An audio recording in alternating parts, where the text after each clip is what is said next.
28 डिसेंबर 1885 रोजी काँग्रेसची स्थापना झाली। तर पक्षाचा स्थापना दिवस हा आम्हाला यावेळेस आम्ही प्रदेश काँग्रेसच्या वतीने नागपूर येथे साजरा करायचा ठरवलेला आहे। तर त्या दृष्टीने त्या कार्यक्रमासाठी आमचे राष्ट्रीय अध्यक्ष सन्माननीय मल्लिकार्जुनजी खरगे साहेब, आमच्या नेत्या तथा माजी राष्ट्रीय अध्यक्ष श्रीमती सोनिया गांधी, आमचे युवा नेते राहुलजी गांधी, दुसऱ्या आमच्या नेत्या प्रियंका गांधी, त्याचप्रमाणे आमचे तिन्ही राज्याचे मुख्यमंत्री तेलंगणा, कर्नाटक आणि हिमाचल प्रदेश आणि ज्या राज्यामध्ये आमची सरकार आहे त्या राज्याचे विरोधी पक्षनेते, सगळ्या राज्याचे प्रांताचे अध्यक्ष, महाराष्ट्रातील काँग्रेस पक्षाचे प्रदेश अध्यक्ष, विरोधी पक्षनेते, माजी मुख्यमंत्री तथा जवळपास सगळे आमदार, सर्व जिल्हाध्यक्ष हा या सगळ्या कार्यक्रमात उपस्थित राहणार आहे। या 4 राज्याच्या निवडणुकीमध्ये एका राज्यामध्ये काँग्रेसचा विजय झाला आणि 3 राज्यामध्ये आम्हाला पराभव पत्करावा लागला। पराभव जरी आम्ही पत्करला असेल तरी मताचं जे पर्सेंटेज आहे त्या पर्सेंटेजमध्ये आम्ही मागील 5 वर्षांमध्ये जे मतदान घेतलं होतं त्या मतदानामध्ये आम्हाला कुठेतरी वाढत झाली होती। तरी पण कुठेतरी मध्य प्रदेश आणि छत्तीसगडच्या बॉर्डरवर आमचं नागपूर शहर येत असल्यामुळे महाराष्ट्रातील विशेषतः विदर्भातील काँग्रेसच्या कार्यकर्त्यामध्ये चेतना जागावी आणि कुठेतरी काँग्रेस पक्षाचा वाढदिवस किंवा स्थापना दिवस जवळपास माझ्या माहितीप्रमाणे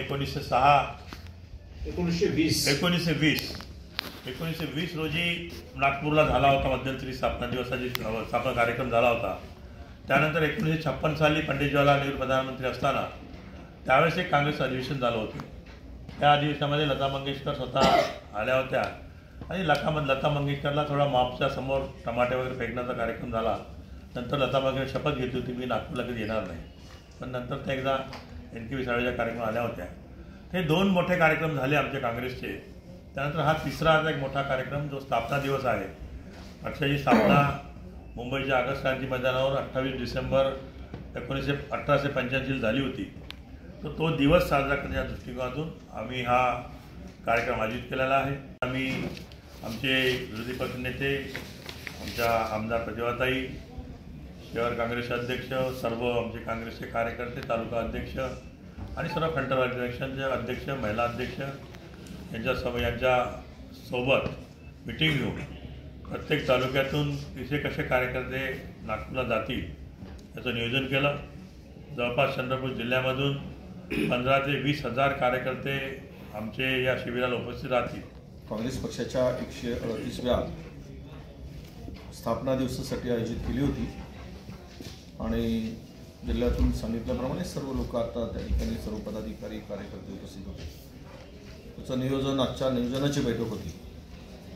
मला वाटतं अनेक वर्षानंतर नागपूरला हा कार्यक्रम करण्याची संधी आम्हाला मिळते आहे। तर सांगितल्याप्रमाणे 1920मध्ये ज्यावेळेस झाला त्याची आठवण आत्ता आहे। एक स्मरणीय असा हा कार्यक्रम असतो की त्यामध्ये आम्ही जे सगळे प्रमुख आयोजक आहोत आणि त्यांचं नाव सातत्यानं मग त्यावेळेस झाले किंवा या लोकांनी तिकडे पुढे येऊन काम केलं।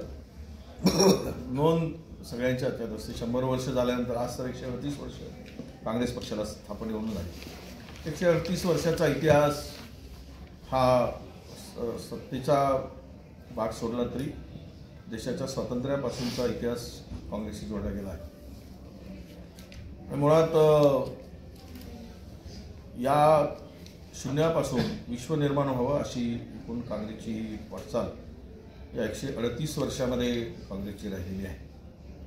आणि आनंद याचा आहे की आज नागपूरमध्ये या कार्यक्रमाला जवळपास 50 एकरमध्ये आम्ही ही सगळी तयारी करतो आणि देशातून विदर्भासह महाराष्ट्रासह देशातून तेलंगणा आसपासच्या सगळ्या राज्यातून आणि देशभरातून सर्व 500 प्रमुख नेते त्यांचा मुक्काम असणार आहे आणि या सर्व महाराष्ट्र देशाभरातून साधारणतः 10 लाख लोकांची उपस्थिती त्या कार्यक्रमाला आम्ही गृहीत धरलेली आहे आणि त्याची तयारी आमचे त्या भागातील नेते करत आहेत।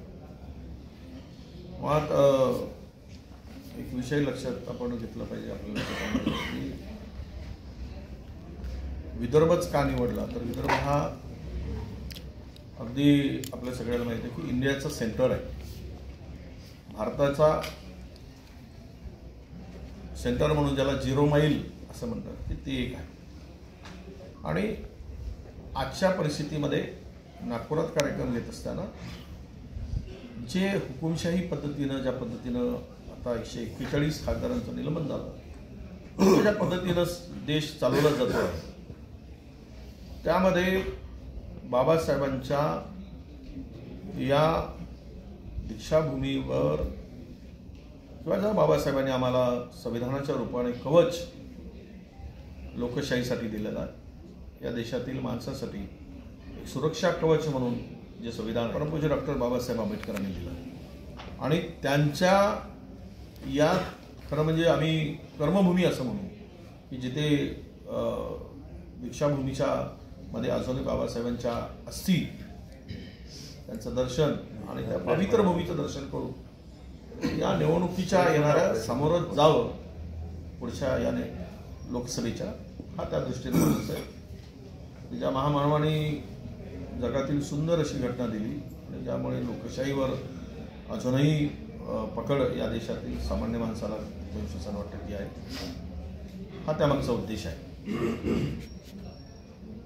म्हणूनच नागपूर कदाचित आमच्या हायकमांडने वरिष्ठांनी निवडला असावा आणि नागपूरला हा कार्यक्रम होतो आहे.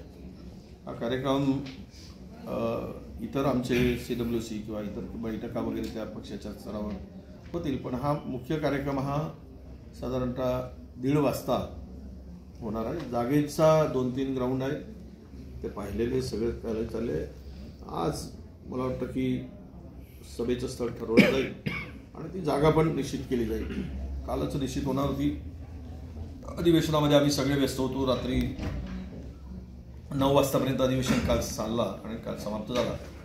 आज आमची काही टीम आणि आमचे प्रदेशाध्यक्ष, शहर अध्यक्ष तिथले विकास ठाकरे सगळी जागेची फायनल करून अंतिम ग्राउंड आमचा फायनल होतोय. सभेचं पाहून काही तालुके दुष्काळ घोषित केले गेले होते. 40 तालुके, फक्त 40 तालुके. आणि त्या 40 तालुक्यांचाच प्रस्ताव केंद्राकडे गेला होता आणि केंद्राच्याकडे प्रस्ताव गेला, पण अजून पैसे आले नाही. पाहणी पथक येऊन गेलं आहे. पण नंतर आम्ही हा विषय लावून धरला आणि 1000 म्हणजे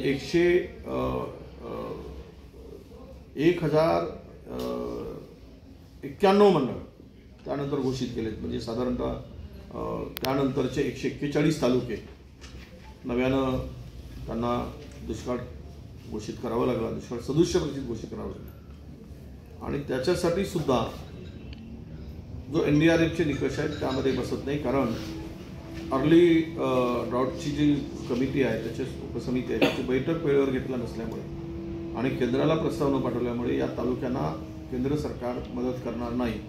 म्हणून राज्याच्या मागे आम्ही तगादा लावला आणि राज्याने ते मान्य केलं की आम्ही या तालुक्यांना मदत करू, अशी घोषणा मुख्यमंत्र्यांनी केली. आता ती घोषणा आहे की देणार हे येणारा काळ ठरवेल. परंतु धान उत्पादक शेतकऱ्यांचा विषय होता, तिथे आम्ही ती मागणी लावून धरली होती. इथे सांगताना चंद्रपूर जिल्ह्यातून महाराष्ट्रातील सर्वाधिक लोक या सभेला जावे अशी आम्ही तयारी करतो. चंद्रपुरात या रॅलीमध्ये सहभागी व्हावेत, स्थापना दिवसाचे साक्षीदार व्हावे, असं आमचं एकदम नियोजन आहे. आणि त्या नियोजनाला उत्तम नियोजन जिल्हाध्यक्षांच्या उपस्थितीमध्ये अध्यक्षतेखाली आज पार पडला आणि सगळ्यांनी आपापल्या जबाबदारी स्वीकारण्याची जबाबदारी निश्चित करण्याचं काम आज झालं.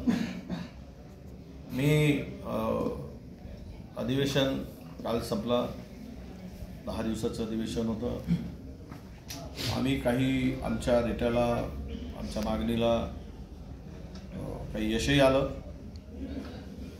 तुम्हाला कदाचित माहीत असेल की कंत्राटी कामगारांचा प्रश्न, आपला कंत्राटी नोकरवरती, ही केवळ त्याची सुरुवात आम्ही केली आणि तो JR त्यांना रद्द करावा लागला. आता छुपा एजेंडा पुन्हा काही सुरू आहे विभागवार की तुम्ही भरती करा. 9 महिन्याची मुदत काही कंपन्यांना दिली असली तरी मेन JR होता